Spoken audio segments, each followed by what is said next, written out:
Hello everyone, मैं कल्पना अग्रवाल आप सभी का प्यारे से यूट्यूब चैनल सरल साइंस बाय कल्पना पर हार्दिक स्वागत करती हूँ। जैसा कि हमने हाइड्रोजन बैच शुरू किया था, उसमें हमने चैप्टर नंबर फर्स्ट और चैप्टर नंबर सेकंड पढ़ लिया था। आज हम chapter number third that is metals and non metals को पढ़ने वाले हैं। ठीक है, ये metals and non metals chapter भी आपके 3 पोर्शन में डिवाइड है।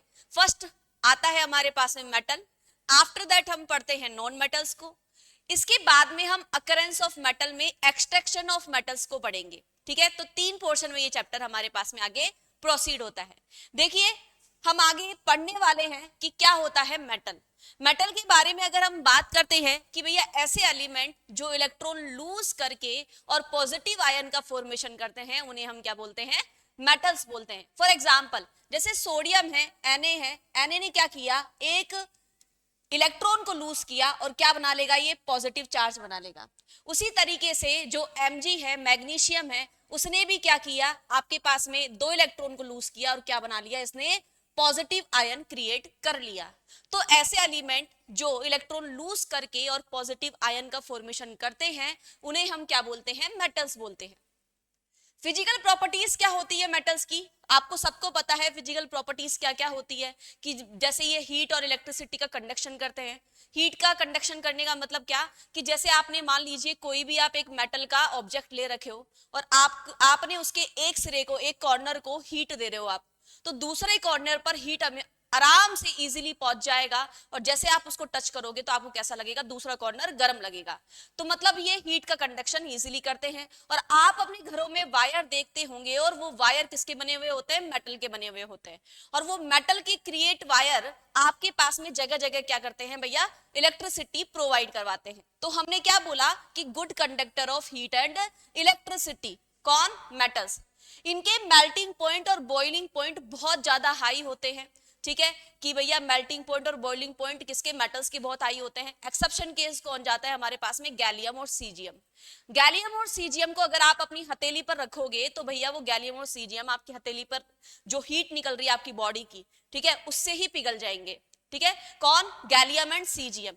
आफ्टर दैट हम बात कर रहे हैं, हमारे पास में सॉलिड होते हैं रूम टेम्परेचर पर। सारे के सारे मेटल सॉलिड होते हैं रूम टेम्परेचर, किसको छोड़ करके? मरकरी को छोड़ करके। मरक्यूरी Hg वो कैसा होता है भैया? आपके पास में लिक्विड कैटेगरी का होता है।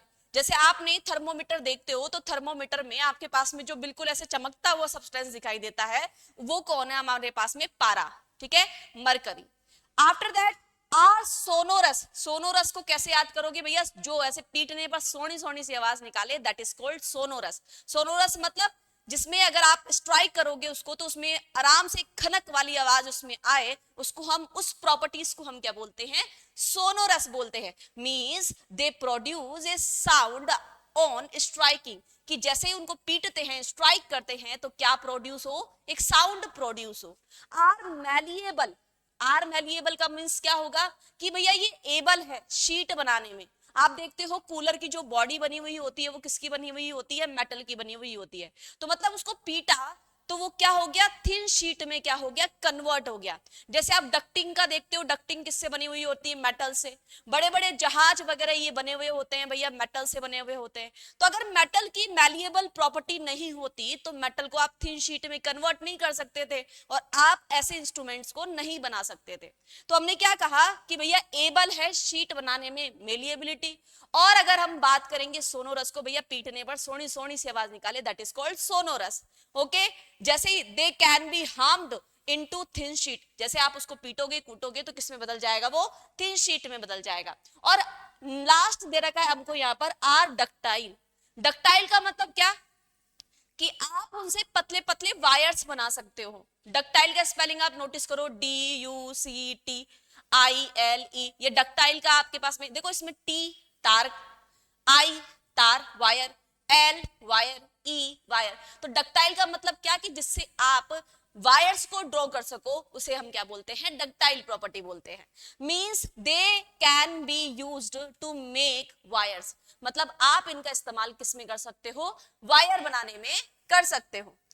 इसके बाद में हम देखते हैं कि भैया आपको पता है हाई मेल्टिंग और बॉइलिंग पॉइंट होते हैं किसके? आपके पास में सारे के सारे मेटल्स के। एक्सेप्शन केस कौन है हमारे पास में, एक्सेप्शन केस कौन है, वेरी वेरी इंपॉर्टेंट, गैलियम और सीजियम। गैलियम और सीजियम भैया इनके बहुत लो मेल्टिंग पॉइंट्स होते हैं, अगर आप इन मेटल्स को अपनी हथेली पर रखते हो तो भैया ये पिघल जाएंगे, ठीक है, इसलिए इनकी मेल्टिंग और बॉइलिंग पॉइंट क्या होते हैं, बहुत लो होते हैं। और मेटल्स क्या होती है भैया, हार्ड होती है, किसको छोड़ करके, है ना, हार्ड मतलब कि जैसे आप उनको चाकू से कट नहीं कर सकते हो, किसको छोड़ करके, लिथियम, सोडियम और पोटेशियम। लिथियम को हम Li से रिप्रेजेंट करते हैं, सोडियम को हम Na से रिप्रेजेंट करते हैं और पोटेशियम को हम K से रिप्रेजेंट करते हैं। इनको छोड़ करके, है ना, बाकी सारी मेटल्स क्या होती है, हार्ड होती है, ठीक है, हार्ड होती है। भैया ये मेटल्स क्या होती है, सॉफ्ट होती है, आप इनको इजीली अपने नेल से भी कट कर सकते हो और नाइफ से भी कट कर सकते हो, ठीक है, कोई भी शार्प ऑब्जेक्ट लेकर के आप इसको इजीली, जैसे केक कट किया जाता है, केक तो थोड़ा और भी सॉफ्ट पड़ जाता है, पर ये भी इजीली कट कर सकते हो, आप किससे, नाइफ से कट कर सकते हो।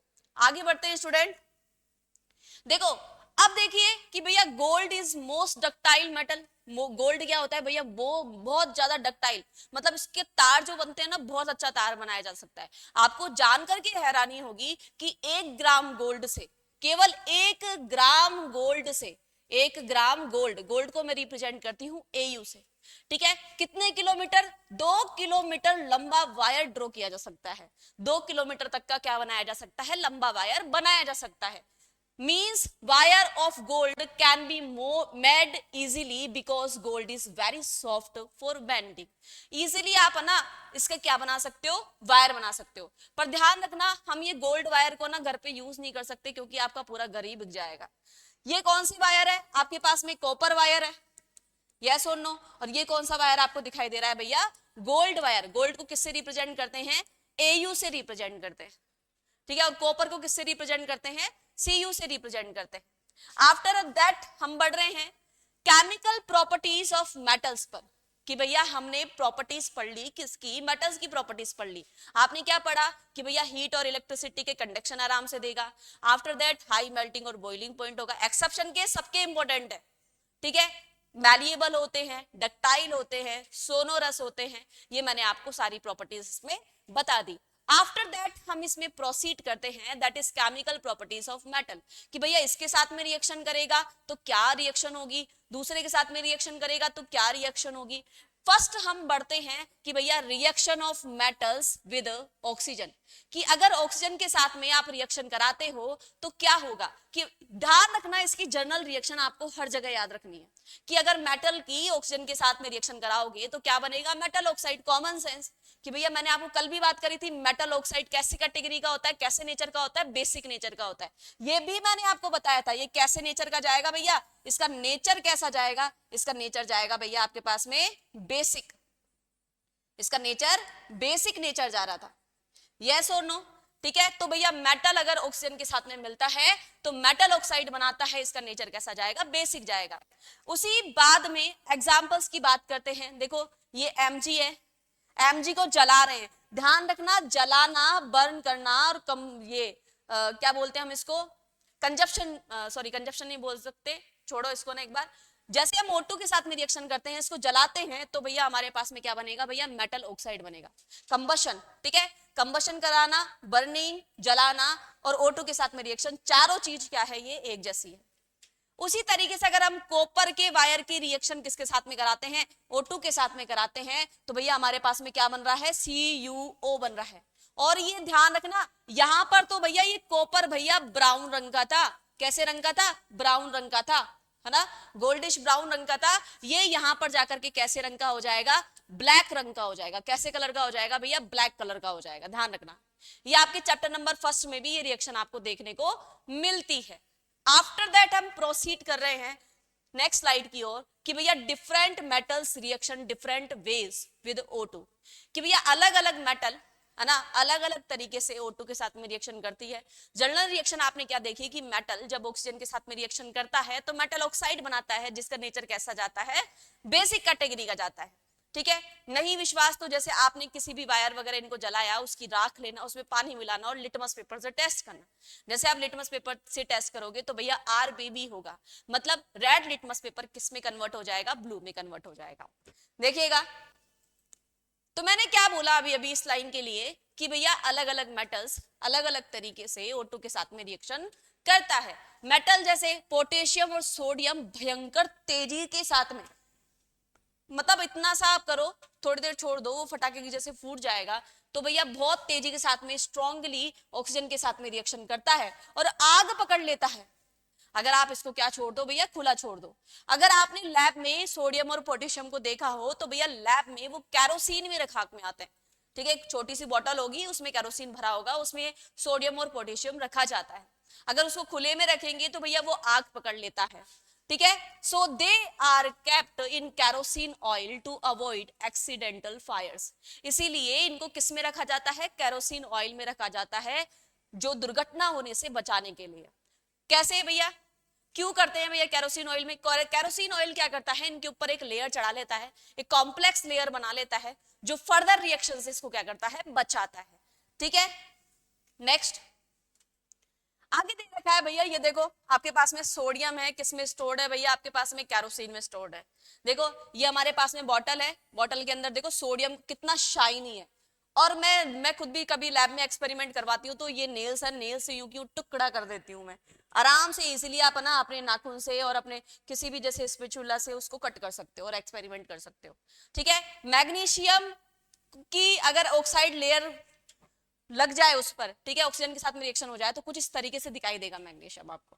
आपके सामने दोनों चीज मैंने आपको बता दी। आगे देखते हैं भैया, एट रूम टेम्परेचर, ठीक है, at room temperature surfaces of metal such as magnesium, aluminium and zinc. देखो मैंने सोडियम और पोटेशियम के बारे में बता दिया कि अगर आप उनको खुला छोड़ोगे तो वो आग पकड़ लेंगे, मतलब सबसे तेजी से रिएक्शन कौन करेगा, सोडियम और पोटेशियम रिएक्शन करेगा।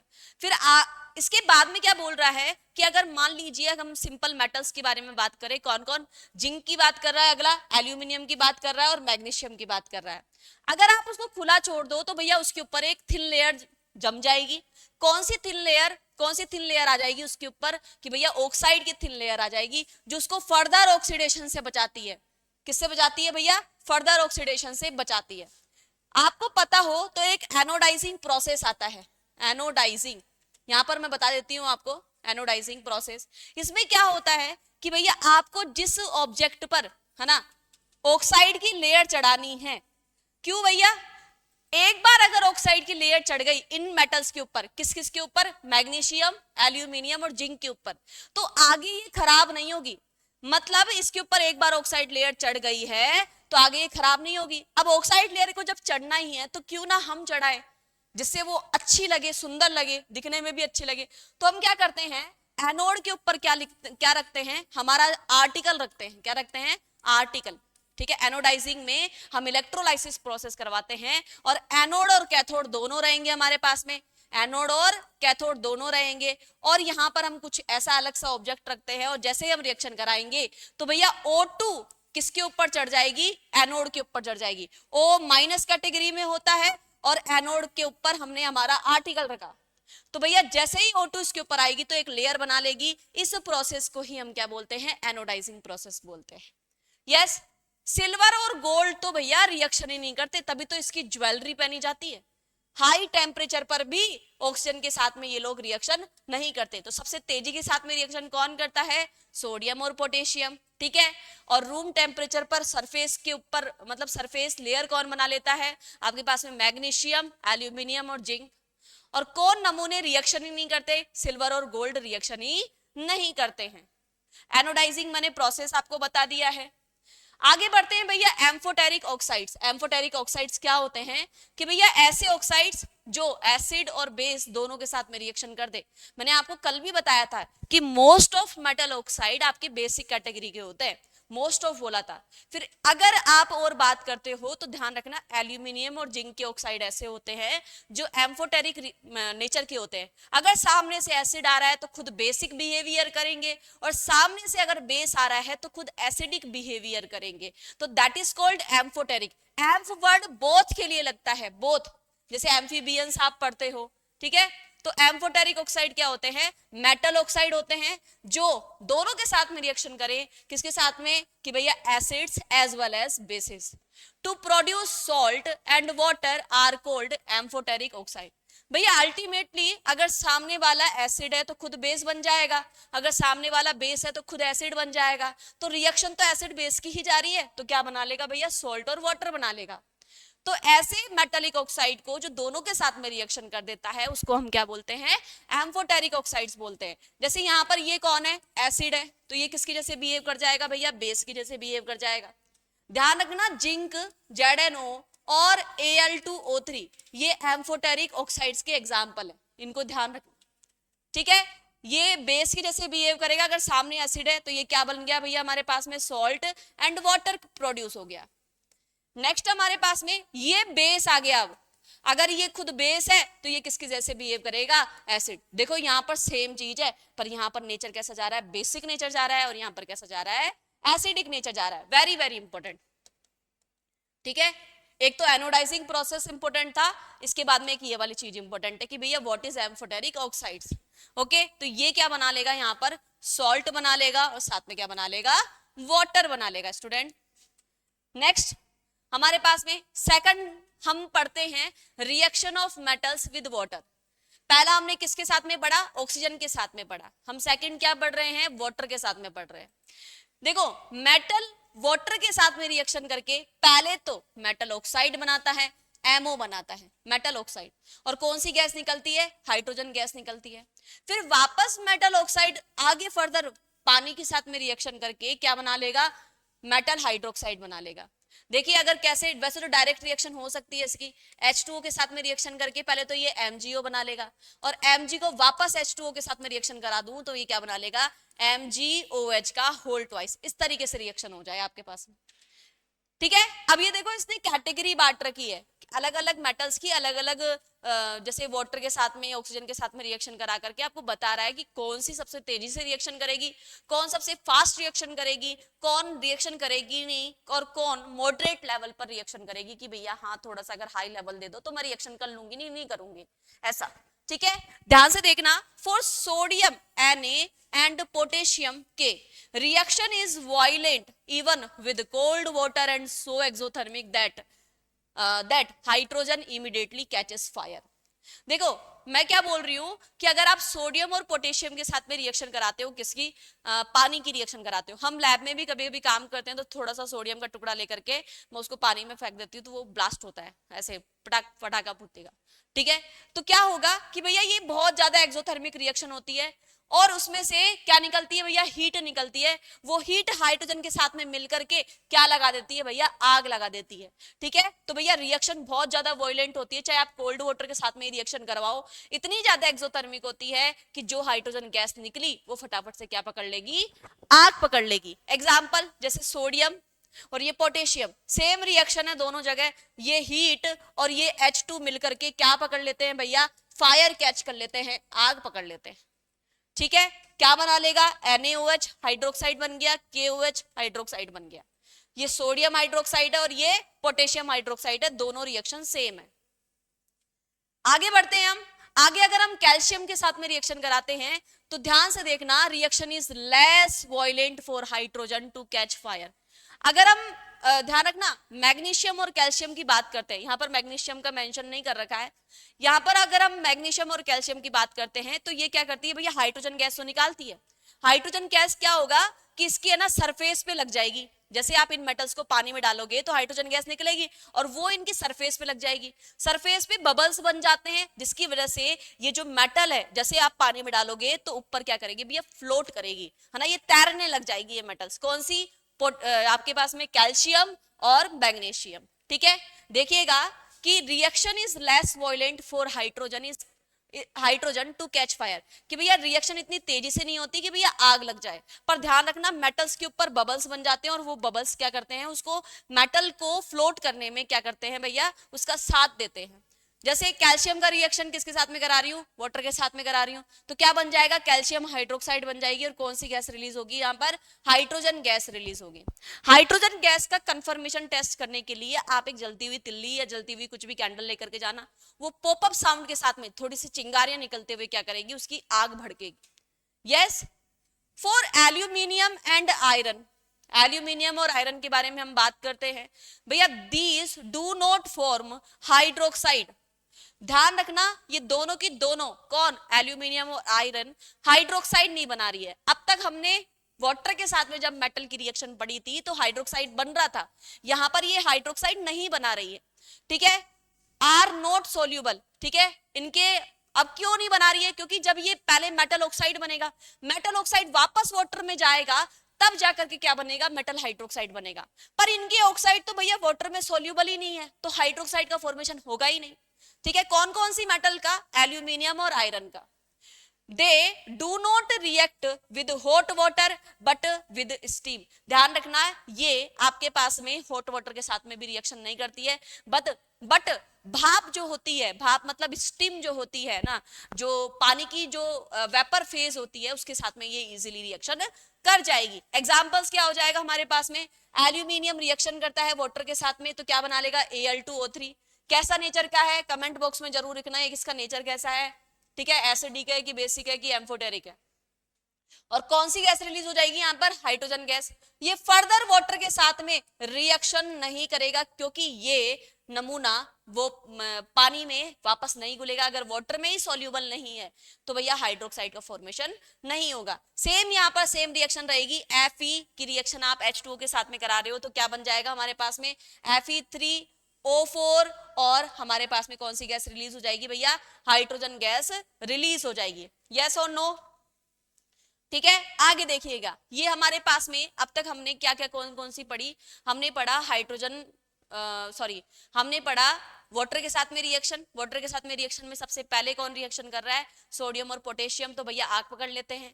फिर हमने किसके साथ में रिएक्शन करवाई, हमने करवाई भैया कैल्शियम और मैग्नीशियम के साथ में, वो बबल्स बना लेती है पर आग नहीं लगाती है, पर पानी पर फ्लोट हो जाएगी। फिर थर्ड हम किसके साथ में पढ़ रहे हैं भैया, एल्यूमिनियम और आयरन के साथ में, इनके ऑक्साइड्स बन जाएंगे, इनके ऑक्साइड्स वाटर में सॉल्यूबल नहीं होते, इसीलिए इनके हाइड्रोक्साइड का फॉर्मेशन नहीं होता है। कौन सी गैस रिलीज हो रही है यहाँ पर, हाइड्रोजन गैस रिलीज हो रही है, इस बात का ध्यान रखना। नेक्स्ट हमारे पास में कि अगर हम मेटल्स का रिएक्शन किसके साथ में कराते हैं, एसिड्स के साथ में, ये चैप्टर नंबर 1 में भी आया था, चैप्टर नंबर 2 में भी आया था, और अब चैप्टर नंबर 3 में भी आपको मिल रहा है। क्या कि अगर मैं मेटल का रिएक्शन कराऊंगी डाइल्यूट एसिड के साथ में तो मेरे पास में क्या बन जाएगा भैया, सोल्ट, और क्या बन जाएगा, हाइड्रोजन गैस बन जाएगी। कि भैया अगर मैं, आपने वहां कैसा पढ़ा था, अगर एसिड का रिएक्शन मेटल के साथ में कराते हैं तो सोल्ट और हाइड्रोजन गैस बनती है, आपने ये पढ़ा था बस। और वो ही सब चीज है कि भैया यहाँ कौन है, Fe कौन है, मेटल है जिसे हम आयरन बोलते हैं, ये कौन है भैया हमारे पास में, आयरन है। ये कौन है हमारे पास में, मैग्नीशियम है, कौन है, मैग्नीशियम है। ये कौन है हमारे पास में, जिंक है। जैसे हम इसका रिएक्शन करा रहे हैं किसके साथ में, HCl, जो कि क्या है भैया हमारे पास में एसिड है, तो ये क्या बना लेगा, सोल्ट बना लेगा, और कौन सी गैस रिलीज हो जाएगी हमारे पास में, हाइड्रोजन गैस रिलीज हो जाएगी। Some metals like silver, gold and copper do not react with acid. अब भैया तभी तो ज्वेलरी पहनी जाती है इनकी, किस किस की, कौन कौन रिएक्शन नहीं करता एसिड के साथ में, आपके पास में गोल्ड नहीं करता, सिल्वर नहीं करता, और कौन नहीं करता, कॉपर रिएक्शन नहीं करता, किसके साथ में भैया, एसिड के साथ में रिएक्शन नहीं करता। एक बात और, आगे बढ़ते हैं हम, पहले देखिए अब ये तो रिएक्शन नहीं कर रहा है, एक आप बनाते हो भैया एक्वारेजिया, क्या बनाते हो, एक्वारेजिया बनाते हो आप, देखना ध्यान से, एक्वारेजिया क्या बोल रहे हैं हम, एक्वारेजिया। आपने कभी सुना हो गांवों में, है ना, कि अपना सोना चांदी साफ करवा लो, चमकवा लो, चमकवा लो, तो भैया उनके पास में एक रॉयल वाटर होता है, रॉयल वाटर होता है।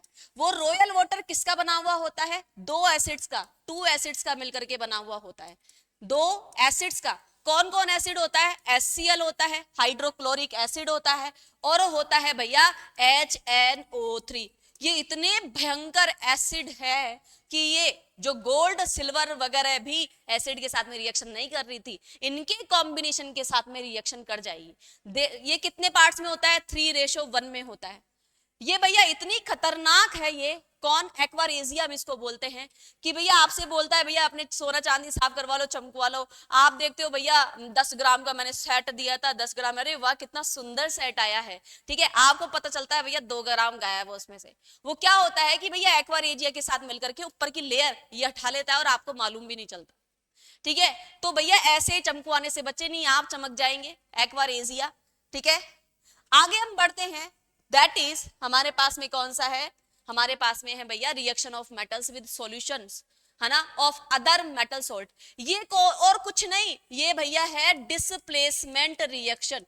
कौन सी रिएक्शन है? डिस्प्लेसमेंट रिएक्शन है, ये डिस्प्लेसमेंट रिएक्शन है। मैंने क्या बोला था कि अगर एक मेटल है ना, मेटल सॉल्ट है ना, दूसरे के सॉल्ट के साथ में जब रिएक्शन करती है और अगर ये हाईली रिएक्टिव है भैया, इस बी से ज्यादा रिएक्शन अच्छी कर पाती है ये, तो ये बी को लात मार करके भगा देगी और ये खुद का सॉल्ट बना लेगी और मेटल भी बेचारा क्या हो जाएगा? अकेला हो जाएगा। अगर आपको पता हो तो आपने कुछ इस तरीके से पढ़ा था इसको, ठीक है। क्या बन जाएगा यहां पर हमारे पास में? AC बन जाएगा और क्या हो जाएगा भैया? बी अकेला रह जाएगा।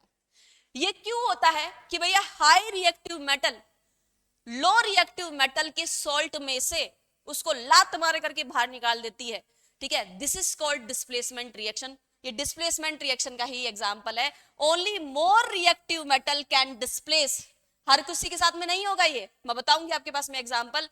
ए less reactive metal from compound, ठीक है। ये कौन कि भैया हाई रिएक्टिव मेटल या मोर रिएक्टिव मेटल ही डिस्प्लेस कर सकती है लेस रिएक्टिव मेटल को उसके सॉल्ट में। जैसे FeSO4, मैंने क्या कहा था कि आप एक सॉल्यूशन लेते हो, किसका? कॉपर सल्फेट का सॉल्यूशन लेते हो, जो कि बहुत अच्छा सा कलर होता है, ब्लू कलर, जिसका ये रिएक्शन लिखा में आ रहा है वैसा कलर, ठीक है। जैसे आप आयरन उसमें डालते हो तो कुछ 20-30 या 40 मिनट बाद में आप क्या देखते हो कि जो ये ब्लू कलर था उसकी इंटेंसिटी क्या हो गई है भैया? डाउन हो गई है। तो मतलब आयरन ने किसको डिस्प्लेस कर दिया? कॉपर को डिस्प्लेस कर दिया और क्या बना लिया? FeSO4 बना लिया और कॉपर बेचारा क्या रह गया? अकेला रह गया। पर यही रिएक्शन मैं ऐसे उल्टा करके भेजू तो कैसे? कि भैया अगर मैं कॉपर को FeSO4 के सॉल्ट में डालूं तो क्या ये रिएक्शन होगी? क्या भैया? नई रिएक्शन होगी, क्योंकि कॉपर भैया की इतनी औकात नहीं है कि वो आयरन भैया को उसके घर में से निकाल सके, सही है। पर भैया आयरन की औकात है कॉपर को उसके घर में से निकालने की।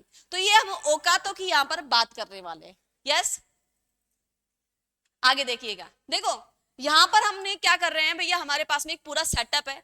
यहां पर हमने आयरन सल्फेट के सॉल्यूशन में कॉपर डाला, ये कौन है भैया? Cu है। ऐसे की ऐसे इंटेंसिटी रहेगी, कोई रिएक्शन नहीं होगी। पर जैसे ही मैंने कॉपर सल्फेट के सॉल्यूशन में आयरन डाला तो भैया रिएक्शन हो जाएगी। और जो आयरन की ग्रे कलर की नेल थी, इतनी सुंदर थी, नई नई जो होती है ना कीले, वो डाली मैंने, तो वो क्या हो जाएगी भैया? उसके ऊपर ब्राउनिश कलर आ जाएगा। कौन सा कलर आ जाएगा? ब्राउनिश कलर आ जाएगा। और ये जो कॉपर सॉल्यूशन का ब्लू कलर था वो क्या हो जाएगा भैया? फेड हो जाएगा। रिएक्टिविटी ऑफ आयरन ज्यादा होती है भैया रिएक्टिविटी ऑफ कॉपर से। आपने ये लाइन यहां से सीखी है अभी, ठीक है। तो भैया यहां पर तो नो रिएक्शन रहेगी और यहां पर क्या रहेगा भैया? हमारे पास में यहां पर रिएक्शन हो जाएगी। ये मैंने यहां पर बात कर ली स्टूडेंट। आगे देखिएगा, आगे क्या है? बहुत बढ़िया सा आपको डायग्राम दिख रहा होगा कि भैया ये कौन है? SO4 है ना। ये पहले Cu के साथ में था। दोनों की ब्लू कलर की ड्रेस क्या बता रही है भैया? CuSO4 का सॉल्यूशन क्या होता है आपके पास में? ब्लू कलर का होता है। पर जैसे ही आयरन देखा तो तो SO4 बोला ओहो मैं जाता हूं इसके पीछे, ठीक है। तो वो कॉपर को छोड़ देगा, ठीक है। आगे देखिएगा, reactivity series very very important. क्या है भैया? Very very important. ध्यान से देखिएगा। देखो मैं आपको एक ट्रिक बता रही हूं। काना का मैंगो, मैंगो आलू जान, आलू जान फेकोनी, फेकोनी, फेको तो रहने दो, फेकोनी वो तो मैंने 12th वाली बता दी। फेको प्रभु है, प्रभु है। क्यों होगी, क्यों होगी आग और, ठीक है। क्या बोला? काना का मैंगो आलू जान फेको प्रभु है, क्यों होगी आग और। ऊपर वाली मेटल्स नीचे वाली मेटल्स को डिस्प्लेस कर सकती है, इतना ध्यान रखना। ये क्या हो गई भैया? मोस्ट रिएक्टिव मेटल हो गई, बहुत खतरनाक है। ऊपर से नीचे की ओर जा रहे हैं तो भैया रिएक्टिविटी जो है वो क्या होती जा रही है? कम होती जा रही है। तो इस तरीके की सीरीज को हम क्या बोलते हैं? रिएक्टिविटी सीरीज बोलते हैं। Reactivity series is a list of metals arranged in order of their decreasing activities. कि भैया इसकी औकात इतनी है कि भैया डिस्प्लेस कर सकती है कि नहीं कर सकती है। किन किन को डिस्प्लेस कर सकती है उसके नीचे उनको रख दिया, जिसको डिस्प्लेस नहीं कर सकती है तो वो उसको ऊपर रख दिया, ठीक है, तो काना का मैंगो आलू जान फेको प्रभु है, क्यों होगी आग और। ठीक है, ये मैं आपको रिएक्टिविटी सीरीज बता रही हूं। ये आपको क्लास 12th में चैप्टर नंबर 2 आता है इलेक्ट्रोकेमिस्ट्री, वहां पर भी पढ़ने को मिलेगा। मैं आपको बार बार बोल रही हूँ ना, फेको नी प्रभु है, वो यहाँ पर निकल भी आता है, तो पर आपके 10th क्लास में यहाँ तक ही है। ठीक है, तो क्या बोला मैंने, काना का मैंगो आलू जान फेको फेको प्रभु है, क्यों होगी आग और। यहाँ पर क्या है, हाइड्रोजन तुमको दिखाई दे रहा है, हाइड्रोजन मेटल नहीं होता है, नॉन मेटल होता है। हाइड्रोजन से ऊपर वाले सारे के सारे अच्छे खासे रिएक्टिव होते हैं, नीचे वाले इतना अच्छा रिएक्शन नहीं देते हैं। ठीक है, तुमको दिखाई दे रहा हो तो भैया हाइड्रोजन है ना, H+ आयन कौन देता है भैया, एसिड देता है। कौन देता है भैया, एसिड देता है। यस और नो, अगर ये एसिड देता है तो भैया कॉपर, अगर आप है ना कॉपर को है ना मतलब ये कॉपर हो गया आपके पास में, सिल्वर हो गया, गोल्ड हो गया, इनकी इतनी औकात नहीं रहती कि भैया ये किसके साथ में रिएक्शन कर सके, एसिड के साथ में रिएक्शन कर सके। ठीक है, तभी तो इसको देखो रिएक्टिविटी सीरीज में नीचे की ओर रखा गया है, और इसीलिए ही भैया आपके पास में सोडियम सॉरी कॉपर, ये आपके पास में मरकरी, और कौन है सिल्वर और गोल्ड, ये चारों के चारों मेटल्स एसिड के साथ में रिएक्शन नहीं करती है, बिकॉज ऑफ दिस। इस रिएक्टिविटी सीरीज के बेसिस पर भी आप इसको देख पा रहे होंगे, वेरी वेरी इंपॉर्टेंट। आगे देखिएगा, अब हम एक पोर्शन खत्म कर चुके हैं, वो कौन सा है हमारे पास में, नॉन मेटल्स। अब हम सेकंड पोर्शन स्टार्ट कर रहे हैं, वो कौन सा है अब हमारे पास में, नॉन मेटल्स। दोज एलिमेंट, ठीक है, जो क्या करते हैं, इलेक्ट्रॉन गेन करके नेगेटिव चार्ज बनाते हैं। आपने वहां मेटल्स में क्या पढ़ा था कि भैया ऐसे एलिमेंट्स जो इलेक्ट्रॉन लूज करके पॉजिटिव आयन बनाते हैं, उन्हें हम क्या बोलते हैं, मेटल्स बोलते हैं। और यहाँ पर जस्ट अपोजिट हो जाएगा भैया, ये नेगेटिव आयन बना रहे हैं, क्या गेन करके भैया, इलेक्ट्रॉन गेन करके, उन्हें हम क्या बोलते हैं, नॉन मेटल्स बोलते हैं। ठीक है, नॉन मेटल्स, नेगेटिव आयंस को हम और क्या बोलते हैं भैया, एनायंस बोलते हैं। क्या बोलते हैं, एनायंस। देखो एक बात और, आपको ये चीटी दिखाई दे रही है, हाँ या ना, ये देखो ये चीटी दिखाई दे रही है बढ़िया सी, और एक ये प्यारा सा आपको क्या दिखाई दे रहा है भैया, बिल्ली मियाऊ। ठीक है, ये लो देखो दिखाई दे रहा है ना। बिल्ली की आंखों में चमक, चमक मतलब पॉजिटिव, कैटायन मतलब पॉजिटिव चार्ज वाले को हम क्या बोलते हैं भैया, कैटायन बोलते हैं। ठीक है, ऐसे याद रह जाएगा। और ये देखो चीटी के ऊपर एंटीने तुमको दिखाई दे रहे हैं, हाँ या ना। और एन आयन, ANT, एंट मतलब होती है चीटी, और आयन तो एन आयन, क्या हो जाएगा ये, एन आयन, मतलब नेगेटिव चार्ज वालों को हम क्या बोलते हैं, एनायन बोलते हैं। तो ध्यान रखना, जो नॉन मेटल्स है वो इलेक्ट्रॉन गेन करके क्या बनाती है, कैटायन की एनायन, तो आप बोलोगे एनायन बनाती है, नेगेटिव चार्ज वाला। यस, देखना अब फिजिकल प्रॉपर्टीज पढ़ रहे हैं हम, किसकी, नॉन मेटल्स की फिजिकल प्रॉपर्टीज पढ़ रहे हैं। फिजिकल प्रॉपर्टीज क्या होती है नॉन मेटल्स की, ध्यान रखना कि भैया ये सॉलिड और गैस के फॉर्म में मिलेंगे, कौन, नॉन मेटल्स। ठीक है, किसको छोड़ करके, ब्रोमीन, Br है ना, ब्रोमीन को छोड़ करके ये सब कैसे मिलेंगे भैया, सॉलिड की फॉर्म में मिलेंगे या गैसियस फॉर्म में मिलेंगे। जैसे कार्बन है वो आपको सॉलिड फॉर्म में मिलता है, पर नाइट्रोजन, ऑक्सीजन, सल्फर, ये सब किस फॉर्म में मिलती है, आपको गैसियस फॉर्म में मिलती है।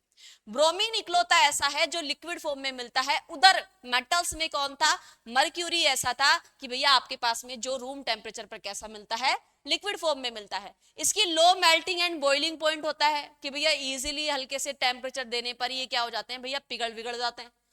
Bad conductor of heat and electricity होते हैं, बैड कंडक्टर होते हैं भैया, ना ही ये इलेक्ट्रिसिटी का कंडक्शन करते हैं और ना ही हीट का कंडक्शन करते हैं। ठीक है, ना ही एक जगह से दूसरी जगह हीट को भेजते हैं, ना ही इलेक्ट्रिसिटी को भेज पाते हैं। एक छोड़ करके, कार्बन के लड़के को छोड़ करके, कौन है कार्बन का लड़का भैया, ग्रेफाइट। कार्बन का एलोट्रोप होते हैं, 3 एलोट्रोप हम जनरली पढ़ करके चलते हैं, ग्रेफाइट, फुलरीन और डायमंड।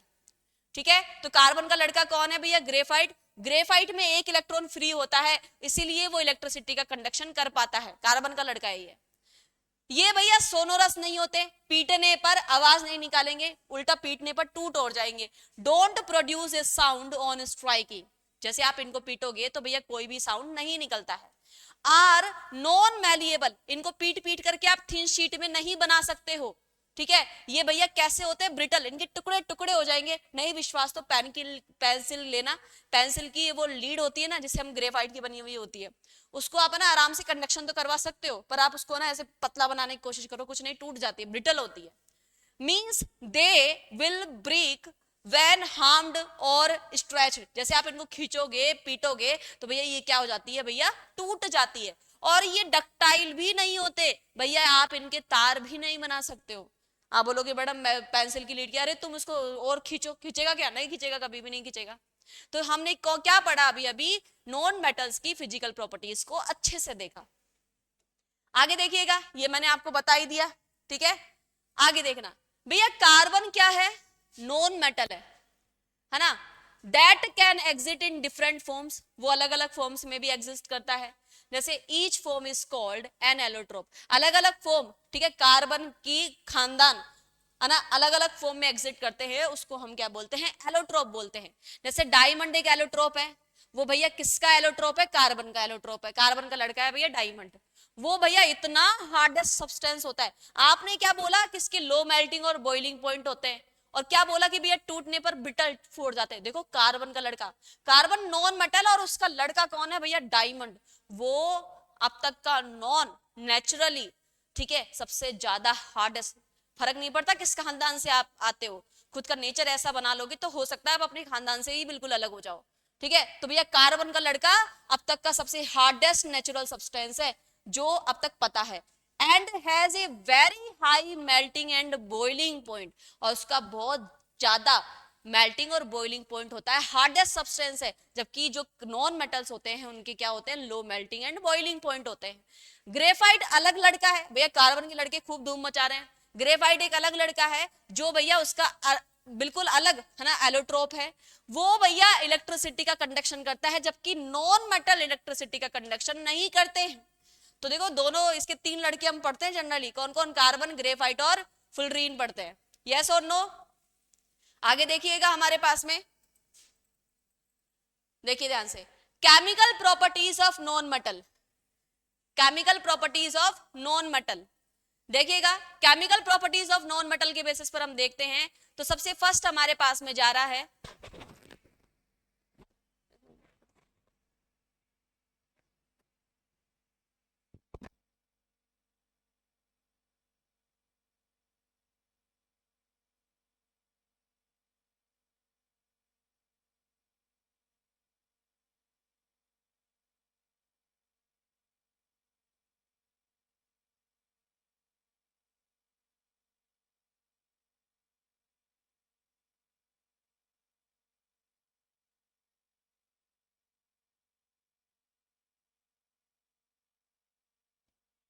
यस तो हम पढ़ रहे हैं, क्या पढ़ रहे थे, हमने कार्बन के बारे में बात कर ली, और हमने किसके बारे में बात कर ली, उसके डायमंड और ग्रेफाइट के लड़के के बारे में बात कर ली, ठीक है। तो chemical properties of non metals के बारे में हम पढ़ रहे हैं यहाँ पर कि नॉन मेटल्स की केमिकल प्रॉपर्टीज क्या होती है। जैसे आपने मेटल्स की केमिकल प्रॉपर्टीज पढ़ी थी कि भैया वाटर के साथ में रिएक्शन करेगा तो क्या होगा, O2 के साथ में रिएक्शन करेगा तो क्या होगा, एसिड के साथ में रिएक्शन करेगा तो क्या होगा। उसी तरीके से हम यहाँ पर अलग अलग केमिकल प्रॉपर्टीज पढ़ने वाले हैं नॉन मेटल्स की। सबसे फर्स्ट है reaction of non metal with water. भैया नॉन मेटल भैया वाटर के साथ में रिएक्शन ही नहीं करता, हटाओ। दूसरा, नॉन मेटल एसिड के साथ में रिएक्शन करता है क्या, जी नहीं भैया, एसिड के साथ में भी कोई रिएक्शन नहीं होती है। तो भैया दोनों रिएक्शन तो गायब है, इसमें तो जरूरत ही नहीं है ज्यादा। आगे देखिएगा, आगे हमारे पास में क्या है, reaction of non metals with oxygen. अगर हम नॉन मेटल का रिएक्शन कराते हैं ऑक्सीजन के साथ में, हाँ या ना, तो क्या बनता है भैया, नॉन मेटेलिक ऑक्साइड बनता है। और इसका नेचर कैसा होता है, इसका नेचर आपको मैंने बताया, मेटेलिक ऑक्साइड का बेसिक नेचर होता है, इसका जाएगा भैया एसिडिक नेचर। कैसा जाएगा, एसिडिक नेचर जाएगा इसका, ठीक है। और जैसे कार्बन ऑक्सीजन के साथ में रिएक्शन करके क्या बना लेगा, कार्बन डाइऑक्साइड बना लेगा, ठीक है। इसको फर्दर अगर मैं पानी में घोलूं तो कार्बोनिक एसिड बनेगा, और वो कैसा नेचर हो जाएगा, अपने आप ही एसिडिक नेचर हो जाएगा। अगर मैं नॉन मेटल का रिएक्शन किसके साथ में कराऊं भैया, मेटल के साथ में कराती हूं। देखो नॉन मेटल और मेटल, ये इलेक्ट्रॉन खींचेगा, ये इलेक्ट्रॉन देगा, इसके ऊपर पॉजिटिव चार्ज, इसके ऊपर नेगेटिव चार्ज, किसका फॉर्मेशन हो जाएगा भैया, सोल्ट का फॉर्मेशन हो जाएगा। किसका फॉर्मेशन हो जाएगा, सोल्ट का। एक जगह और लिखा हुआ है मेटल ऑक्साइड, मेटल का मतलब क्या, जैसे MgO, ऑक्सीजन होती है नॉन मेटल, ऑक्सीजन क्या होती है, नॉन मेटल, और ये कौन है भैया, मेटल। तो अगर आपको मेटल ऑक्साइड भी दिखाई दे रहा है तो वो भी क्या है आपके पास में, मेटल और नॉन मेटल का रिएक्शन है। जैसे Na ने इलेक्ट्रॉन दिया, किसके पास गया, Cl के पास में, ये तो हो जाएगा भैया पॉजिटिव और ये हो जाएगा नेगेटिव, ये दोनों आपस में रिएक्शन करके क्या बना लेंगे, NaCl बना लेंगे। तो अभी अभी मैंने क्या पढ़ाया आपको कि भैया नॉन मेटल ऑक्सीजन के साथ में रिएक्शन करके एसिडिक नेचर का क्या बना लेगा आपके पास में, नॉन मेटलिक ऑक्साइड बना लेगा, और अगर नॉन मेटल मेटल के साथ में रिएक्शन करता है तो सॉल्ट का फॉर्मेशन हो जाएगा। ठीक है, आगे देखिएगा, आगे देखना, आयोनिक कंपाउंड्स के बारे में हम बात कर रहे हैं। आयोनिक कंपाउंड्स के बेसिस पर देखिएगा, the compounds formed by the transfer of electron from a metal to a non metal are called ionic compounds. क्या होता है आयोनिक कंपाउंड्स, अभी अभी जो मैंने बताया कि भैया एक जगह से इलेक्ट्रॉन जा रहे हैं तो उस जगह तो पॉजिटिव चार्ज, जहां इलेक्ट्रॉन आ रहे हैं वहां नेगेटिव चार्ज, दोनों का जब फॉर्मेशन होता है आपस में मिलते हैं तो उसको हम क्या बोलेंगे, आयोनिक कंपाउंड। जहां आयन से मिलकर के जो कंपाउंड बनते हैं उन्हें हम क्या बोलते हैं, आयोनिक कंपाउंड्स बोलते हैं। प्रॉपर्टीज क्या होती है आयोनिक कंपाउंड्स की, ध्यान से देखिएगा कि भैया ये बहुत ज्यादा सॉलिड और हार्ड होते हैं, नहीं देखते हो तो तुम नमक के डले देख लेना, नमक के जो पीसेस होते हैं वो देखना।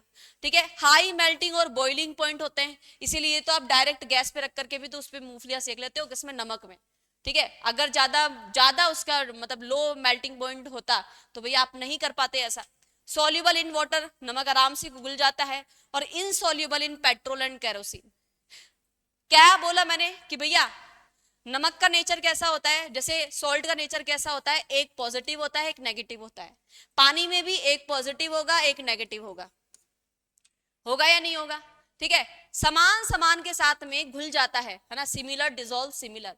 तो भैया जो मेटल है वो वाटर के साथ में इजीली घुल जाएगा क्योंकि दोनों का नेचर कैसा जाता है, आयोनिक नेचर जाता है। जबकि पेट्रोल और केरोसिन कैसे होते हैं, नॉन आयोनिक नेचर के होते हैं, इसीलिए नमक पेट्रोल और केरोसिन में नहीं घुल पाता, इसलिए सॉल्ट किसमें इनसॉल्युबल है, पेट्रोल और केरोसिन में इनसॉल्युबल है।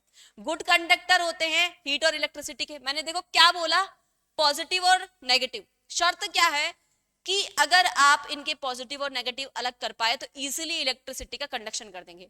मतलब अगर मैं सॉल्ट लेकर के सॉल्ट को मोल्टन स्टेट में ले आऊं तो मोल्टन स्टेट में इसके आयंस फ्री हो जाएंगे, या मैं पानी में डिसॉल्व कर दूं तो भी इसके आयंस फ्री हो जाएंगे, तो वो इजीली इलेक्ट्रिसिटी का कंडक्शन दे देंगे। देखिएगा ध्यान से कि भैया good conductor of electricity in aqueous मतलब पानी वाला, एक्वस मतलब पानी वाला solution, and molten state but do not conduct in solid state. ठीक है, मोल्टन स्टेट में और सॉल्यूशन स्टेट में ये इलेक्ट्रिसिटी का कंडक्शन कर देगा, बट सॉलिड स्टेट में इलेक्ट्रिसिटी का कंडक्शन नहीं करेगा क्योंकि आयन से फ्री नहीं है। किसमें, सॉलिड स्टेट में तो इलेक्ट्रिसिटी का कंडक्शन होगा ही नहीं, आयंस नहीं होंगे तो इलेक्ट्रिसिटी का कंडक्शन वैसे ही नहीं जाएगा। ठीक है, कॉमन सेंस। आगे देखिएगा, देखो मैंने क्या कहा, सोडियम, सोडियम का अगर मैं बोलती हूँ सोडियम होता है 11 नंबर पे, और आपने 9th क्लास में आपके कर्म रहे होंगे, आप है ना क्या पढ़ते हो भैया, ऑर्बिट्स पढ़ते हो इनकी, है ना। एक मिनट थोड़ा सा मैं इधर बना लेती हूँ इसको, देखना 11 नंबर पे आता है ये, मैं इसकी ऑर्बिट बना रही हूँ। देखना पहले ऑर्बिट में है ना के शेल में 2 इलेक्ट्रॉन होते हैं, दूसरे वाले में कितने इलेक्ट्रॉन होते हैं, 8 इलेक्ट्रॉन होते हैं। ये देखो 8 इलेक्ट्रॉन्स आ गए, 8 इलेक्ट्रॉन्स आ गए, 4 4 और 4 8 हो गए। इस वाले में क्या होता है भैया, 1 इलेक्ट्रॉन होता है। ऑक्टेट रूल क्या कहता है कि लास्ट वाले ऑर्बिट में 8 इलेक्ट्रॉन होने चाहिए। तो भैया इसको ये अब या तो ये 7 इलेक्ट्रॉन लाए या ये 1 इलेक्ट्रॉन दे दे, तो क्या करेगा, ये अपना 1 इलेक्ट्रॉन देगा। 7 इलेक्ट्रॉन लाने की इसकी बस की नहीं है भैया, ये अपना 1 इलेक्ट्रॉन देकर के पीछे छुड़वाएगा, और लास्ट इलेक्ट्रॉन, लास्ट शेल वाले इलेक्ट्रॉन कितने लाएगा, 8 लाएगा। तो देखो इसने इलेक्ट्रॉन दे दिया और लास्ट में कितना रह गया भैया, 2,8 रह गया। इसको हम क्या बोलते हैं भैया, स्टेबल ऑक्टेट बोलते हैं, कि लास्ट शेल में अगर आपको 8 इलेक्ट्रॉन मिल रहे हैं तो उसको हम क्या बोलते हैं भैया, स्टेबल ऑक्टेट रहते हैं। वहां पर ये चुपचाप बैठे रहते हैं, सब कुछ मोह माया से दूर जाने के लिए हो रहा है। तो भैया ये 1 इलेक्ट्रॉन इसको मोह माया दे रहा था, इसीलिए भैया यहाँ पर क्या हो जाएगा, 1 इलेक्ट्रॉन गायब होकर के क्या बना लेगा, ये स्टेबल ऑक्टेट बना लेगा। वैसे क्लोरीन में क्या होता है भैया, क्लोरीन का कॉन्फ़िगरेशन कुछ इस तरीके से जाएगा, यहाँ पॉजिटिव, ठीक है, यहाँ मैंने पॉजिटिव नहीं बनाया था। ठीक है, सबसे पहला शेल, सबसे पहला शेल क्या होगा हमारे पास में, इसमें 2 इलेक्ट्रॉन, इसमें 8 इलेक्ट्रॉन, 3 4 5 6 7 और 8 ना, कट नहीं करती है, मैंने गलत बना दिया, थोड़ा सा गलत मतलब मैसी हो गया थोड़ा सा। और इसमें कितने इलेक्ट्रॉन है क्लोरीन के, क्लोरीन का जो एटॉमिक नंबर होता है वो 17 होता है, और इसके में कितने इलेक्ट्रॉन होंगे लास्ट ऑर्बिट में, इसमें होंगे भैया 7 इलेक्ट्रॉन होंगे, 4 और 3 7 हो गए।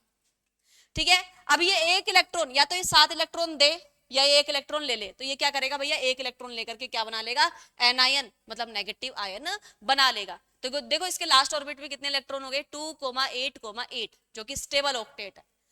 अब दोनों जैसे मिले, इसने अपना इलेक्ट्रॉन दिया, इसने इलेक्ट्रॉन लिया, ये पॉजिटिव बन गया और ये नेगेटिव बन गया। जैसे ये बनते हैं आपस में फॉर्मेशन करेंगे, और ये किसका फॉर्मेशन कर लेंगे भैया, सोल्ट फॉर्मेशन कर लेंगे। यस, आगे देखिएगा, आगे देखिएगा, ये नमक आप देखते हो जिसमें क्या होता है भैया, Na+ होता है और क्या होता है, Cl- होता है। ठीक है, ये देश का नमक, टाटा नमक, शुद्ध नमक।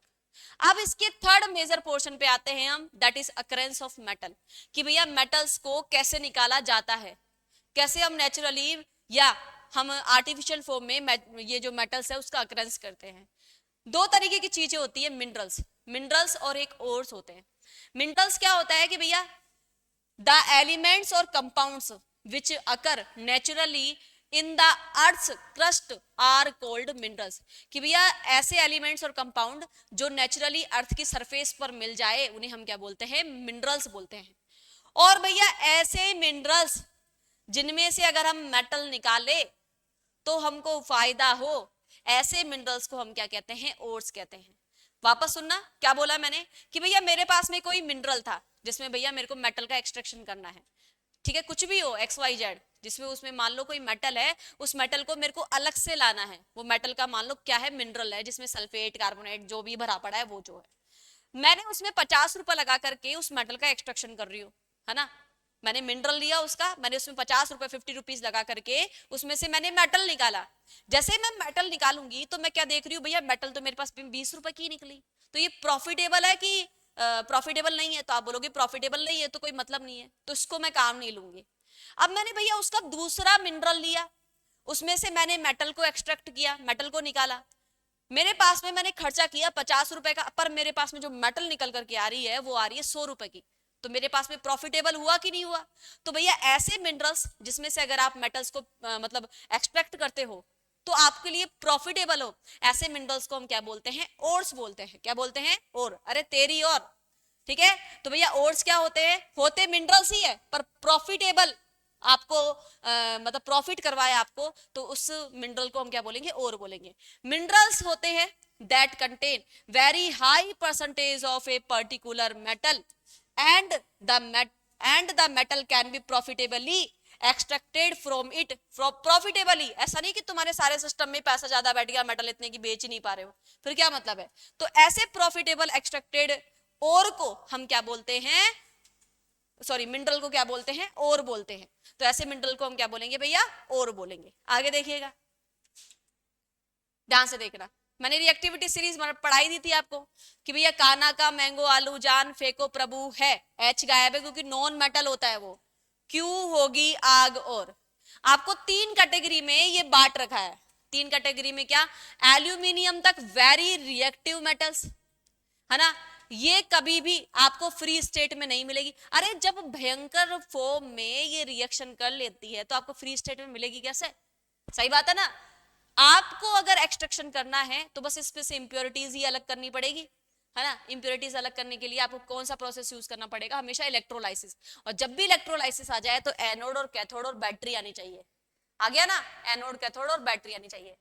लीस्ट रिएक्टिव वाले की तो हम बात करते हैं भैया, ये आपको KGF अगर मूवी देखी होगी आपने, यस और नो, तो वहां पर क्या होता है भैया, हमारे पास में ये फ्री स्टेट में आपको इजीली मिल जाती है। तो आपने सुना होगा कि भैया हाँ सोने की खान मिली है, चांदी की खान मिली है, ठीक है। आगे और देखना, मॉडरेटरी रिएक्टिव, ये भैया हाँ कि ज्यादा रिएक्शन भी नहीं करती पर कम रिएक्शन भी नहीं करती।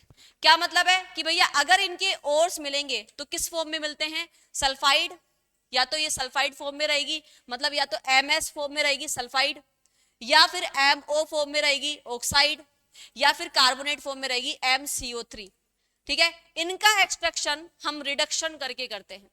पहले क्या करेंगे, पहले हम करेंगे भैया इनको पहले ऑक्साइड में लाएंगे, साम दाम दंड भेद करेंगे और इनको क्या करेंगे, पहले ऑक्साइड में लाएंगे और ऑक्साइड में से ओ को बाहर निकाल देंगे, क्या बन जाएगी हमारे पास में, मेटल। और जब ऑक्साइड में से ओ को बाहर निकालते हैं उस प्रोसेस को हम क्या बोलते हैं, रिडक्शन बोलते हैं। क्या बोलते हैं स्टूडेंट, रिडक्शन बोलते हैं। तो पोटेशियम से लेकर के एल्यूमिनियम तक बहुत रिएक्टिव होती है, इलेक्ट्रोलाइसिस से हम उसको अलग करते हैं।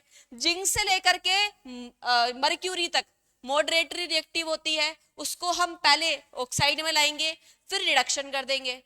और लास्ट में हमारे पास में सिल्वर और जो गोल्ड होती है वो हमको फ्री स्टेट में मिल जाती है, बस इसका हम रिफाइनिंग करते हैं हल्का सा। ठीक है, आगे देखना, very very important portion of this chapter.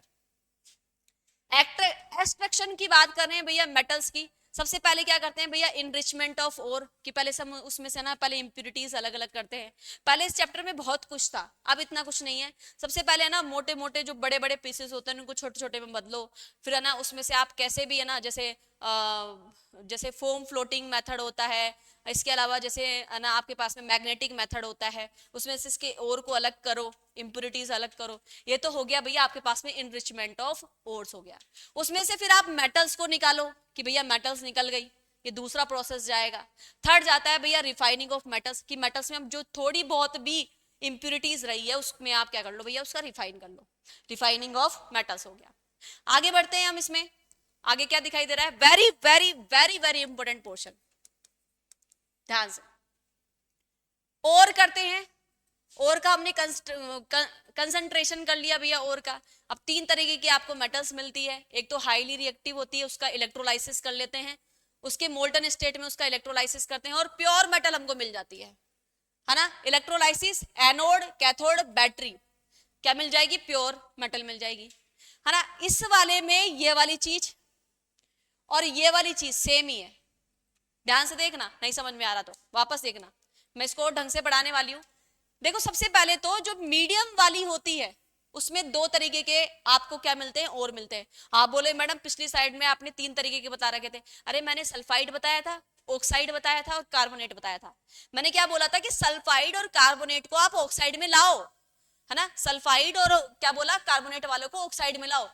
तो ना सबसे पहले हम यहां तक क्या करेंगे भैया, यहां तक हम उसको, यहां तक के प्रोसेस में हम उसको किस में ला रहे हैं, ऑक्साइड में।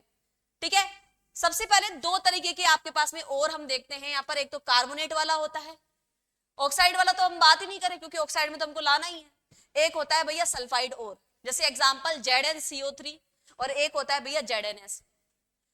जहां पर कार्बोनेट और है उसमें ऑक्सीजन ऑलरेडी ज्यादा है ना, ऑक्सीजन ऑलरेडी जाता है, तो ऐसे हम कौन सा प्रोसेस करेंगे, उसमें कैल्सिनेशन प्रोसेस करते हैं। कैल्सिनेशन के बारे में अभी मैं टेबल और बनवाऊंगी। कैल्सिनेशन क्या होता है कि भैया आप इसको ना गर्म करते हो, हीट करते हो लिमिटेड एयर या एब्सेंस ऑफ एयर की सप्लाई में, मतलब जो वहां पर एयर होती है, O2 का अमाउंट होता है वो बहुत लिमिटेड होता है या होता ही नहीं है। तो क्या होगा भैया, यहाँ पर से जो ZnCO3 है, जो मेटल का कार्बोनेट है, उसमें से मेटल ऑक्साइड तो अलग हो जाएगी और कार्बन डाइऑक्साइड अलग हो जाएगी। कार्बोनेट के लिए कैल्सिनेशन, लिमिटेड एयर सप्लाई रहती है, और क्या कौन सी गैस रिलीज हो जाएगी, CO2 गैस रिलीज हो जाएगी।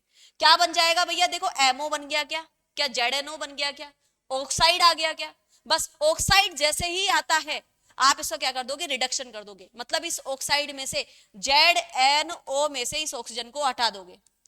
जैसे ही इस ऑक्सीजन को उठाओगे तो आपके पास में क्या बन जाएगा भैया, मेटल आ जाएगा। उस मेटल का क्या कर दोगे, प्यूरिफिकेशन कर दोगे। उम्मीद करती हूँ ये आपको ढंग से दिखाई दे रहा होगा। ठीक है, अब देखो सल्फाइड वाले में क्या होगा, सल्फाइड वाले में तो देखो ऑक्सीजन है ही नहीं, तो हम यहाँ पर क्या करेंगे भैया, सल्फाइड वाले में रोस्टिंग करेंगे। कैल्सिनेशन लिमिटेड एयर सप्लाई था, यहां पर एक्सेस एयर सप्लाई होगा। जैसे हम इसका रिएक्शन किसके साथ में कराते हैं भैया, O2 के साथ में कराते हैं, बहुत सारी ऑक्सीजन होती है, तो यहाँ पर ये क्या बना लेगा, ZNO बना लेगा, और साथ में कौन सी गैस निकल जाएगी, S के साथ में, सल्फर के साथ में सल्फर डाइऑक्साइड निकल जाएगी। वहां पर कार्बन डाइऑक्साइड थी, यहाँ सल्फर डाइऑक्साइड निकल जाएगी। क्या बन गया मेरे पास में, मेटल का ऑक्साइड बन गया। मेटल के ऑक्साइड के बाद में मैं क्या कर दूंगी, उसका रिडक्शन कर दूंगी, सेम प्रोसेस, उसके बाद में उसका प्यूरिफिकेशन कर दूंगी। ठीक है, यहां पर जो लो रिएक्टिविटी की मेटल होती है उनका मोस्टली सल्फाइड और मिलता है। सल्फाइड और जहां मिले वहां आप रोस्टिंग करोगे, रोस्टिंग जैसे ही होगी तो आपको क्या मिल जाएगा, MO मिल जाएगा। फिर आप क्या करोगे भैया, इसका रिडक्शन करोगे। जैसे ही रिडक्शन करोगे तो भैया MO किस में बदल जाएगा, M में, और इसका क्या कर दोगे भैया, आप रिफाइनिंग कर दोगे। ठीक है, ओके। अब देखना क्या फर्क होता है, किसमें, हम किसकी बात कर रहे हैं, ध्यान से देखना। हम बात कर रहे हैं एक तो आपके पास में कैल्सिनेशन की, कैल्सिनेशन की बात कर रहे हैं, और एक हम बात कर रहे हैं भैया आपके पास में, एक बात कर रहे हैं हम रोस्टिंग की। ध्यान से देखना, कैल्सिनेशन में क्या होता है, यहां पर हम कौन से ओर लेते हैं, कार्बोनेट ओर। किसका प्यूरिफिकेशन करते हैं, किसका एक्सट्रैक्शन करते हैं, कार्बोनेट, कार्बोनेट ओर्स का, है ना। मतलब एग्जाम्पल MCO3, M का मतलब क्या है, मेटल है।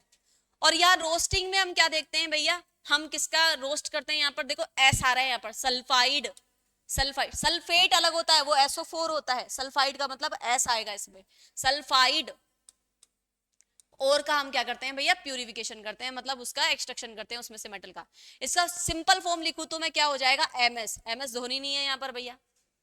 दूसरा, यहां पर हम क्या करते हैं, हम हीट करते हैं, हीटिंग करते हैं इस ओर का, किस एयर सप्लाई में, limited, limited, limited air supply देंगे, या तो हम इसमें लिमिटेड एयर सप्लाई, है ना, या फिर हम बिल्कुल एब्सेंस ही कर देंगे। क्या कर देंगे, या तो हम एब्सेंस कर देंगे, एब्सेंस ऑफ एयर कर देंगे। तो क्या हो जाएगा हमारे पास में, जैसे ही रिएक्शन होगा तो भैया MCO3 को जैसे हम रिएक्शन करवाएंगे तो हमारे पास में MO बन जाएगा, और कौन सी गैस रिलीज हो जाएगी, CO2। सही है, कौन सी गैस निकल रही है, CO2 गैस रिलीज हो रही है। एग्जाम्पल की अगर मैं बात करूं, जैसे ZnCO3 रिएक्शन आप कराते हो, हीट आप कर रहे हो, एब्सेंस ऑफ एयर है, O2 लिमिटेड है भैया, तो आप क्या बोलोगे, यहां पर ZnO बन गया, और कौन सी गैस निकल गई, CO2 गैस निकल गई। इंपोर्टेंट क्या है, कार्बोनेट और कैल्सिनेशन, लिमिटेड एयर, CO2 निकलना। एग्जाम्पल यहां पर हम करेंगे तो भैया यहां पर क्या करते हैं भैया, हीटिंग करते हैं with excess of air, with excess of air supply या एयर, क्या हो जाएगा हमारे पास में रिएक्शन, MS, जैसे हम रिएक्शन कराएंगे O2 के साथ में, बैलेंस नहीं है अभी रिएक्शन, ध्यान से देखना, क्या बन जाएगा, MO। हमारे पास में साम दाम दंड भेद करके हमको क्या बनाना है, MO को बनाना है। ठीक है, दोनों प्रोसेस ही किसके लिए किए जाते हैं, कि भैया जो भी आपके पास में एक्स्ट्रा ओर हो उसके कैल्सिनेशन और रोस्टिंग करके हम क्या बदलेंगे, उसको उसमें बदलेंगे, हम किस में बदलेंगे भैया, मेटल ऑक्साइड में हम उसको बदलेंगे, और क्या आ जाएगा हमारे पास में, SO2 आ जाएगा। कौन सी गैस रिलीज हो जाएगी यहाँ पर, SO2 गैस रिलीज हो जाएगी। और क्या करेंगे आगे चल करके, देखो एक रिएक्शन में अगर बोल दूं भैया, यहाँ पर हो जाएगा ZnS, जैसे आप रिएक्शन कराते हो O2 के साथ में, तो क्या बन जाएगा, ZnO बन जाएगा, और कौन सी गैस रिलीज हो जाएगी, SO2 रिलीज हो जाएगी। यहाँ पर दो ये कर दो, है ना, बैलेंस नहीं कर रही हूं मैं भी, रहने देते हैं। तो ये एग्जाम्पल हो गया, वेरी वेरी इंपॉर्टेंट। आगे देखिएगा, जैसे कार्बोनेट और है, आपको दिखाई दे रहा होगा थोड़ा थोड़ा, ये कौन सा और है भैया, हमारे पास में सल्फाइड और है। ओके, बस इस चैप्टर के हम अंतिम पड़ाव पर हैं।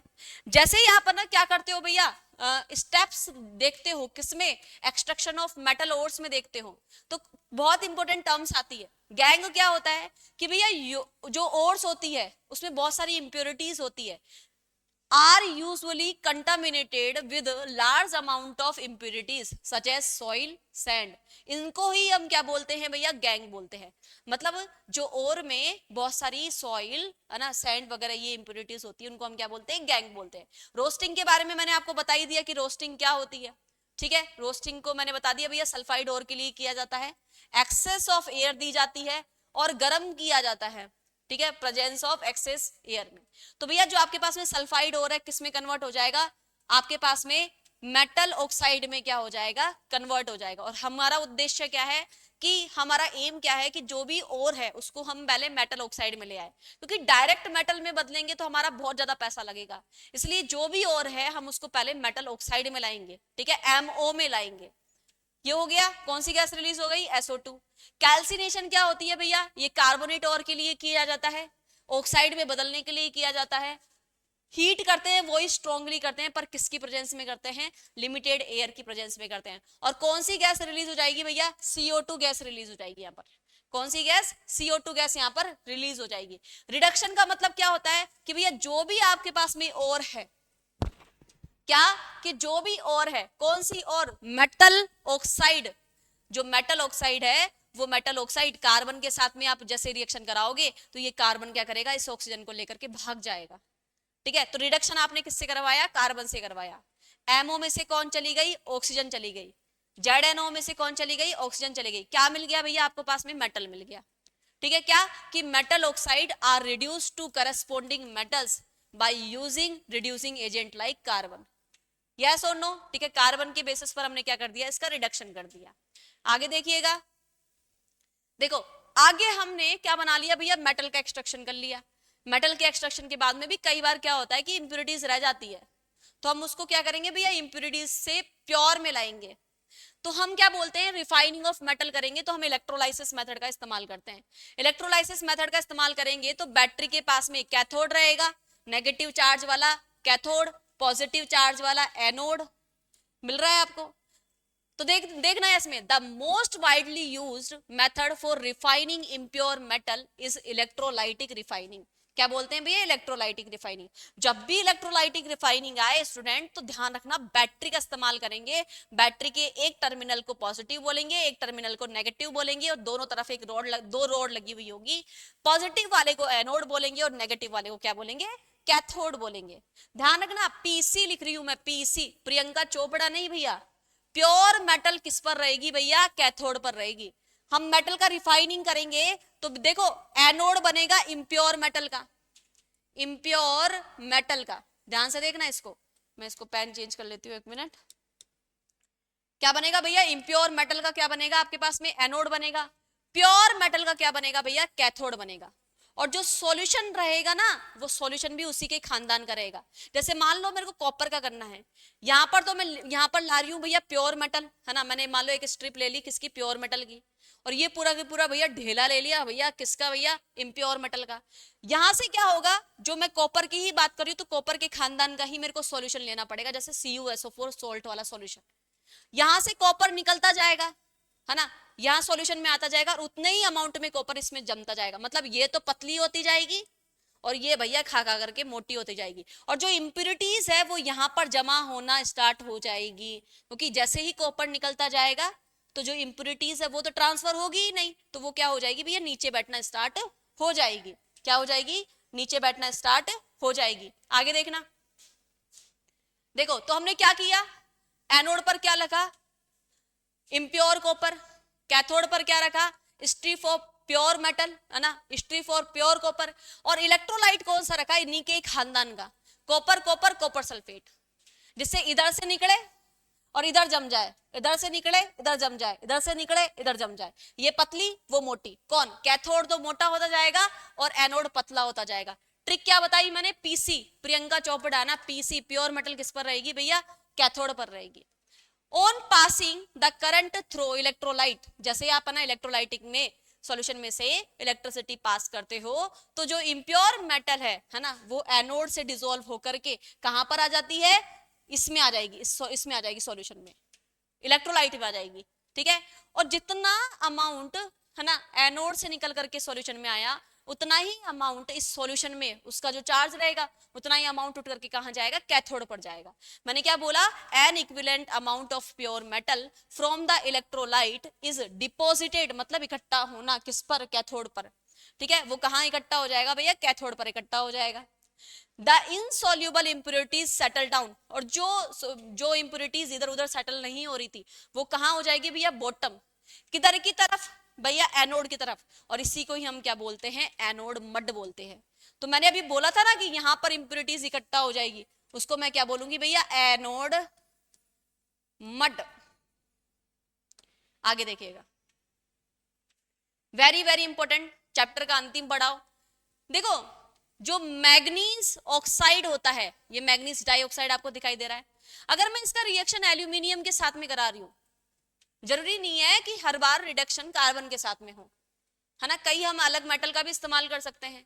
जैसे ही मैं मैग्नीज डाइऑक्साइड में, है ना, एल्यूमिनियम के साथ में रिएक्शन कराती हूं, तो देखो मेरे पास में मैग्नीज अलग हो गई, और ये कौन, Al2O3 अलग हो गया, और साथ में हीट निकल रही थी। कौन सी रिएक्शन हो गई भैया, exothermic.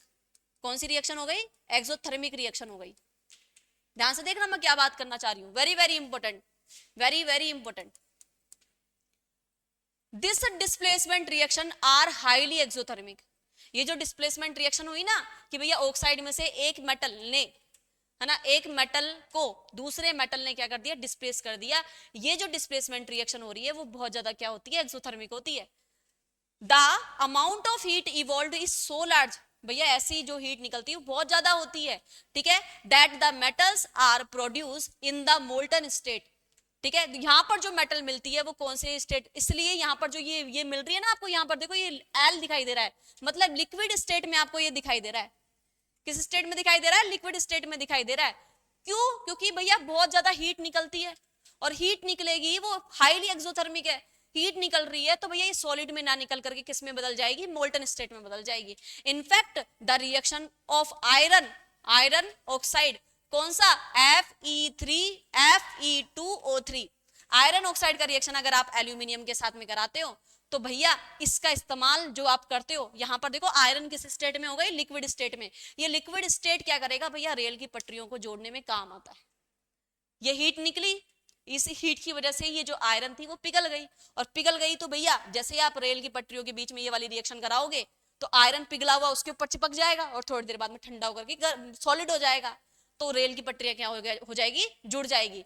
Is use to join railway tracks और cracked machine parts, this reaction is known as thermite reaction. Very very important, ये कौन सी रिएक्शन के बारे में यहाँ पर मैंने बताया है आपको, थर्माइट रिएक्शन। क्या याद करना है इसमें से, इंपॉर्टेंट चीज सुनना कि भैया कई बार क्या होता है, एक मेटल के ऑक्साइड में से अगर उस मेटल को डिस्प्लेस कर दे दूसरी मेटल से तो बहुत ज्यादा हाईली एक्सोथर्मिक रिएक्शन होती है, इतनी ज्यादा हीट निकलती है कि जो सिंगल मेटल बचता है रिएक्शन में वो लिक्विड स्टेट में मिलेगा। अब इस रिएक्शन का इस्तेमाल अगर मैं वेल्डिंग में करूं तो कैसे होगी कि भैया मैंने आयरन ऑक्साइड लिया, एल्यूमिनियम का रिएक्शन करवाया, तो मेरे पास में जो यहां से जैसे ही आयरन डिस्प्लेस होकर के निकलेगा वो लिक्विड स्टेट में निकलेगा, तो जहां पर क्रैक है, यहाँ जहां पर रेलवे पटरियां जो टूटी हुई है वहां पर जैसे मैं ये रिएक्शन करवाऊंगी तो आयरन लिक्विड स्टेट में आ जाएगा, थोड़ी देर बाद में गर्म, जैसे आप उसको ठंडा करोगे तो वो किस में बदल जाएगा, सॉलिड स्टेट में, और जो टूटी हुई रेल की पटरियां थी या जो भी मशीन के पार्ट्स थे वो क्या हो जाएंगे, जुड़ जाएंगे। इस रिएक्शन को मैं क्या बोलती हूँ, वेरी वेरी इंपॉर्टेंट रिएक्शन, इस रिएक्शन को ढंग से याद कर लेना। इस रिएक्शन को मैं क्या बोलती हूँ भैया, थर्माइट रिएक्शन, और इसको आप थर्माइट वेल्डिंग TW के नाम से भी जानते हो। ओके, जैसे आपको दिखाई दे रहा होगा कि भैया कैसे ये रिएक्शन हो रही है, कैसे इसने लगा दिया और यहाँ पर ये वेल्डिंग कर रहा है यहाँ से, सही है। आगे देखिएगा, आगे क्या है, कोरोजन। कोरोजन के बारे में पढ़ना। कोरोजन मैंने आपको बता दिया था कि भैया जो भी मेटल होती है वो अगर एसिड, एयर, वाटर के कांटेक्ट में आती है तो उसकी लाइफ कम हो जाती है, उसकी चमक कम हो जाती है, उस स्टेट को हम क्या बोलते हैं, कोरोजन। मैंने आपको ये भी बताया था चैप्टर नंबर 1 में कि भैया जो कोरोजन होता है वो आपके ऑक्सीडेशन स्टेट होता है, मतलब क्या बोलते हैं हम उसको, ऑक्सीडेशन रिएक्शन होती है, कौन सी, कोरोजन रिएक्शन। ध्यान से देखना, the surface of some metals such as iron is corroded when they are exposed to moist air for long period of time। अगर आप इसको मोस्ट एयर में लॉन्ग पीरियड ऑफ टाइम पे रखोगे तो भैया ये मेटल क्या हो जाएगी, कोरोड हो जाएगी। सिल्वर कैसा हो जाता है, ब्लैक हो जाता है ना, क्या बना लेगा भैया, सिल्वर सल्फाइड का इसके ऊपर कोटिंग हो जाता है। सिल्वर सल्फाइड कैसे कोटिंग की हो जाएगी भैया, ब्लैक कोटिंग की। कॉपर रिएक्ट करता है तो भैया कार्बन डाइऑक्साइड के साथ में, तो भैया ये कैसे कलर का कोट बना लेगा, ग्रीन कलर का, और वो ग्रीन कलर की कोटिंग किसकी होती है भैया, कॉपर कार्बोनेट की होती है। और जो आयरन होता है ना, आयरन जैसे ही मॉइस्ट एयर के कांटेक्ट में आता है तो भैया ब्राउन कलर का एक कोटिंग बना लेता है, जिसे ही हम क्या बोलते हैं भैया, रस्ट बोलते हैं। क्या बोलते हैं, रस्ट बोलते हैं। रस्ट का फॉर्मूला होता है Fe3O4.XH2। क्या होता है, Fe3O4.XH2। सिल्वर सल्फाइड क्या हो जाएगा, AgS। ये कैसे कलर का होता है, ब्लैक कलर का, यस और नो। और जो कॉपर कार्बोनेट होता है CuCO3, कॉपर कार्बोनेट होता है वो कैसे कलर का होगा आपके पास में, ग्रीन कलर का होगा। तो आपको मैंने इनके फॉर्मूले लिखवा दिए, ठीक है। ये तो हो गया आपके पास में कोरोजन। अब भैया कोरोजन से बचना है, कोरोजन से कैसे बचोगे, प्रिवेंशन ऑफ कोरोजन, कि जो भी रस्टिंग होती है आयरन की, है ना, मोस्टली हम आयरन का इस्तेमाल करते हैं। हमारे जो देश में सबसे ज्यादा इस्तेमाल की जाने वाली मेटल होती है वो कौन सी है, हमारे पास में आयरन है। उसको आप कैसे बचा सकते हो रस्टिंग से, पेंट कर लो उसके ऊपर, ऑयलिंग कर दो उसके ऊपर, ग्रीसिंग कर दो, एक लेयर चढ़ा दो, है ना, जिससे वो कांटेक्ट में ही नहीं आएगी। गैल्वनाइजिंग प्रोसेस जो होता है वो क्या प्रोसेस होता है कि भैया उसके ऊपर स्टील और आयरन के ऊपर है ना रस्टिंग होने से बचाने के लिए हम एक प्रोसेस का इस्तेमाल करते हैं, है ना। इस प्रोसेस में क्या होता है हमारे पास में कि भैया जो कोटिंग होती है, किसकी कोटिंग चढ़ाते हैं हम, जिंक की कोटिंग चढ़ाते हैं। तो जिंक क्या बोलता है रस्ट से कि भैया तेरे को मेटल की तरफ जाने से पहले मेरी लास्ट से होकर के गुजरना पड़ेगा। क्यों, कौन बोलता है भैया, जिंक बोलता है। और इस प्रोसेस को ही मैं क्या बोलती हूँ, गैल्वनाइजेशन। अगर जिंक की कोटिंग कहीं से टूट भी जाती है ना तो भी रस्टिंग नहीं होगी, ठीक है। ये बहुत बढ़िया एग्जांपल है। क्रोम प्लेटिंग आपने देखा होगा, साइकिल या मोटरसाइकिल के ऊपर का जो चमकीला वाला पार्ट होता तो वो आयरन का ही है, पर इलेक्ट्रोप्लेटिंग करके हमने उसके ऊपर क्रोमियम की लेयर चढ़ा दी। उसको क्या बोलते हैं भैया, क्रोम प्लेटिंग बोलते हैं, क्रोमियम की लेयर। और अलॉयज मतलब कि मेटल का मिक्सचर बना दिया, किसी एक मेटल को दूसरे मेटल के साथ में क्या कर दिया भैया, मिक्स कर दिया, उसे हम क्या बोलेंगे भैया, अलॉयज बोलते हैं। तो कैसे कैसे आप बचा सकते हो, painting, oiling, greasing, galvanisation, chrome plating और अलॉय बना करके। आगे देखिएगा, आगे हमारे पास में कि भैया जो आपके पास में अलॉय है, कि अलॉय क्या होता है, एक होमोजीनियस मिक्सचर होता है। कि भैया होमोजीनियस मिक्सचर का मतलब क्या होता है कि जितना कंपोजिशन यहां दिखाई दे रहा है, कि जैसे मान लो मैंने दो मेटल मिक्स करी, 20:80 के रेशो में मिक्स करी, 1:4 के रेशो में मिक्स करी, तो किसी भी सैंपल को उठा लो, वहां पर आपके पास में उनका कंपोजिशन जो देखने को मिलेगा वो हमेशा 1:4 में ही देखने को मिलेगा। या जो जिस कंपोजिशन में आपने मिक्स किया वही कंपोजिशन देखने को मिलेगा, that is called homogeneous mixture. Okay, तो होमोजीनियस मिक्सचर होता है एक तो ये, टू और मोर मेटल्स और मेटल एंड नॉन मेटल। जरूरी नहीं है कि मेटल ही रहे, यहां पर आपके पास में नॉन मेटल भी आती है। जैसे स्टील किसका बनता है आपके पास में, अगर आप कार्बन का मिक्स कर दो उसमें ना, सॉरी अगर आप आयरन को यूज करते हो और हल्का सा उसमें कार्बन का इंट्रोडक्शन दे दो तो भैया बहुत हार्ड हो जाएगा। जबकि प्योर जो आयरन होता है वो बहुत ज्यादा सॉफ्ट होता है, तो आप उसका इस्तेमाल इतनी अच्छी तरीके से नहीं कर सकते हो। कितना कार्बन का इस्तेमाल होता है, 0.05%, बस इतू सा कार्बन डाल दो और ये हार्ड हो जाएगा, हार्ड बनता है और स्ट्रॉन्ग बनता है। स्टील में कौन कौन होती है, स्टील में होती है आपके पास में iron, iron Fe, nickel, Ni और क्रोमियम स्टील में, ठीक है। ब्रास जिसे हम पीतल बोलते हैं पिताजी, कॉपर और जिंक। ब्रोंज जिसे हम कांसा बोलते हैं, कॉपर और टिन।